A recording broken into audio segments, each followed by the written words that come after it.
son or daughter. I just want to tell you a quick story about how your mom and I met.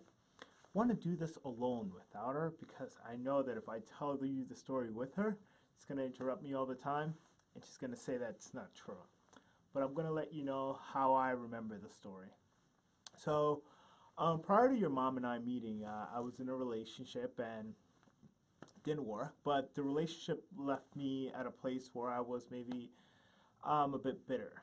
And I was like, I'm kissing dating goodbye. I'm never going to date again. I think I'm just going to be a single guy for the rest of my life.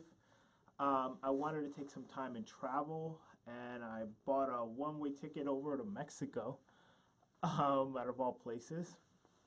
Um, when I got there, I ended up staying with a family, host family, which I hope you're still connected with, is Lobito and Pancho and Abuelo. I hope they're still around by the time that you're watching this video.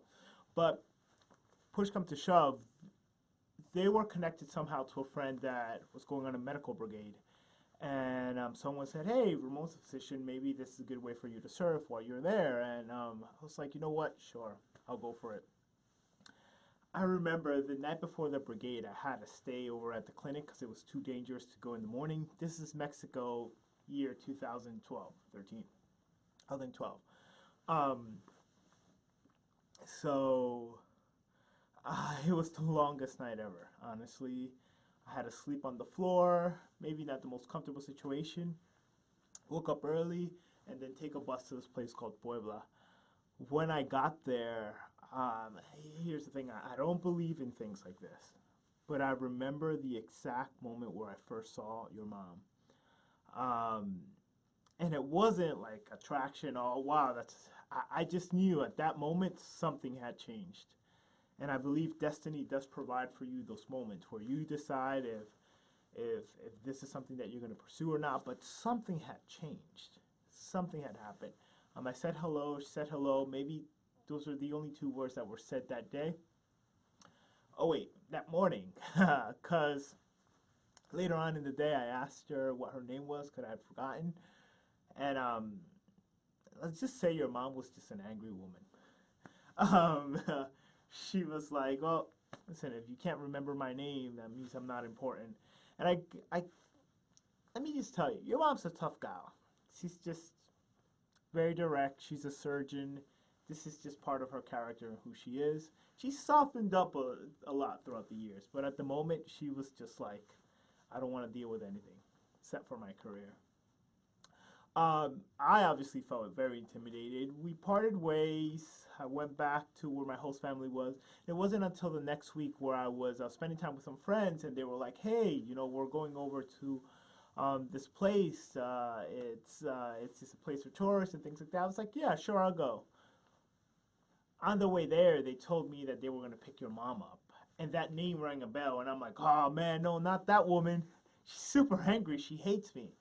Um, but that was a special day because I don't know. Every time I would be around her, I would stutter. I would. It was just so weird. And then at the end of the night, I was like, "Listen, name is Pilar." I was like, "Listen, Pilar."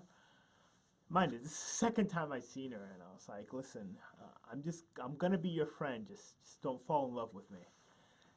And she looked at me and was like, "What? Who do you think you are? You're lucky if I even look in your direction." This were her exact words, and that's when I knew. That's when I knew I was gonna marry her. Fast forward 4 or 5 years, we did get married, and we're having you. Um, but something that I could take back and remember from that is just how it was just such a bad situation. Me bitter, heartbroken, leaving to Mexico. Mom and dad worried about what I'm doing over there. Um, Going on that medical brigade, sleeping in the ghettos in a hospital clinic at night to go to this brigade the next day. It was just bad all around. But it turned into something so good. And that's how life is. It's like you think you're in the pit. You're thinking this is the worst. And that's when life gives you something that if you choose it and do it right, will change your destiny forever. And I'm glad I stuck around and did it right because of those decisions a few years ago, we're so excited about having you.